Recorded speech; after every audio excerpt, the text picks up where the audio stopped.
کی طرح نہیں، اور نہ میں اس سے مثلیت بیان کر رہا ہوں، لیکن شباہت کا تذکرہ ضرور کر رہا ہوں۔ توجہ فرمائے، اللہ اکبر، غور کریں کہ ام المومنین مفتی چار ملت سیدہ طیبہ طاہرہ صدیقہ بنت صدیق کہہ رہی ہے کیا کہ میں نے حضور جیسا خوبصورت چہرہ ایک دیکھا، اور صرف چہرہ نہیں دیکھا، اٹھنا بھی انہی کی طرح، بیٹھنا بھی انہی کی طرح، صداقت بھی انہی کی طرح، بولنا بھی انہی کی طرح، سخاوت بھی انہی کی طرح۔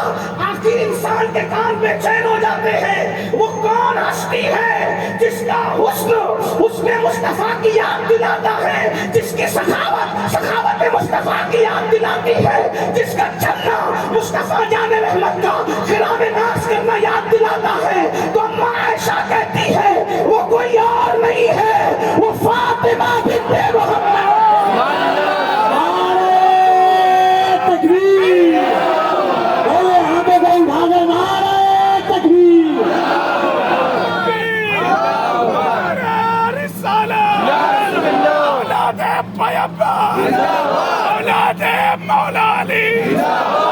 یہ حسنین کریمین کی امی ہے جو شبیہ مصطفیٰ ہے، شکل میں سخا و جود میں، شکل میں سخا و جود میں باپ کی شبیہ ہے فاطمہ، شکل میں سخا و جود میں باپ کی شبیہ۔ کون فاطمہ الزہرا؟ مجھے عنوان دیا گیا پنجتن پاک، کون فاطمہ الزہرا؟ اگر میں یہ کہوں اس مجمع میں کہ فاطمہ الزہرا کا مرتبہ عرش کی طرح ہے تو بات کہاں ادا نہیں ہو، نہیں ادا ہو۔ منبر پر بہت بڑے بڑے علماء مفتیان کرام موجود ہیں، اور اگر علماء نہ بھی ہو تو منبر کا ایک تقدس ہے، آدمی اپنی مرضی سے کوئی بات کر بھی نہیں سکتا۔ لیکن توجہ کریں، کچھ لوگ ہمیں سنیوں کو تانا دیتے ہیں کہ ان سنیوں کو اہل بیت بیان کرنا نہیں آتی۔ میں نے کہا خدا کی عزت کی قسم، سنی جس شان سے اہل بیت بیان کرتا ہے کسی کا باپ نہیں۔ اس لیے میں سنیوں سے کہتا ہوں، کالے دل والوں سے اور کالے کپڑے والوں سے ہمیں متاثر ہونے کی کوئی ضرورت نہیں ہے۔ ہمارے اپنی روایات ہے، ابھی آپ آگے سنیں گے، اور الحمدللہ 1450 سال سے جتنا سنیوں نے اہل بیت بیان کیا ہے اتنا کسی کے یہاں تصور نہیں ہوتا، اس لیے کہ 1450 سال سے تو ہم ہی ہیں۔ آپ کی خلافت بھی نہیں ہوئی تھی تب سے ہمارے اہل بیت پڑھا جا رہا۔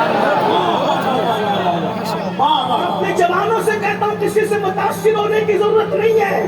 الحمدللہ ہم نہ وہ لوگ ہیں کہ جو اہل بیت کا نام لے کے صحابہ کو چھوڑ چکے ہیں، اور نہ ہم وہ لوگ ہیں جو صحابہ کا نام لے کے اہل بیت کو چھوڑ چکے ہیں۔ ہم وہ ہیں، ہم کہتے ہیں ہمارے ہاتھ کو اللہ نے دو اسی لیے دیا کہ ایک ہاتھ میں صحابہ کا دامن ہے، دوسرے ہاتھ میں اہل بیت کا ہے۔ اور اہل سنت کا امام کہتا ہے اہل سنت کا ہے بیڑا پار، اصحاب حضور نجم ہے اور ناؤ ہے عطرت رسول اللہ۔ اگر رونائی اور گرد و نواز سے سننے والے واقعی سننے آئے تو توجہ فرمائے، اگر میں یہ کہوں کہ سیدہ کا مرتبہ عرش کی طرح ہے تو بات کا حق ادا نہیں ہوتا، بات پوری نہیں ہوتی۔ پھر کہ کیا اگر کہوں کہ کعبے کی طرح ہے تو بھی بات کا حق ادا نہیں ہوتا، بات پوری نہیں ہوتی۔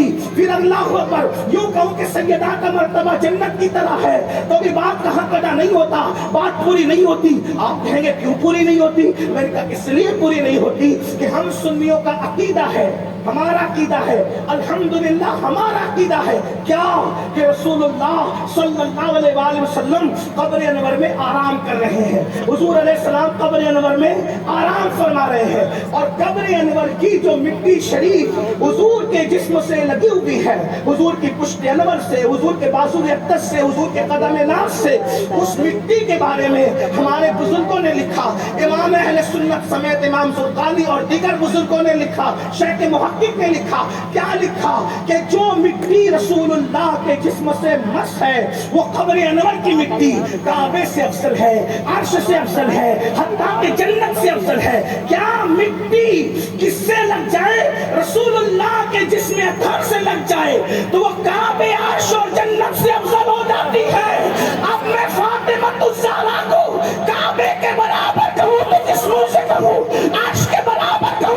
زور سے کہو، اس لیے کہ نبی کے جسم سے مٹی لگ جائے تو وہ کعبے اور عرش سے افضل ہو جاتی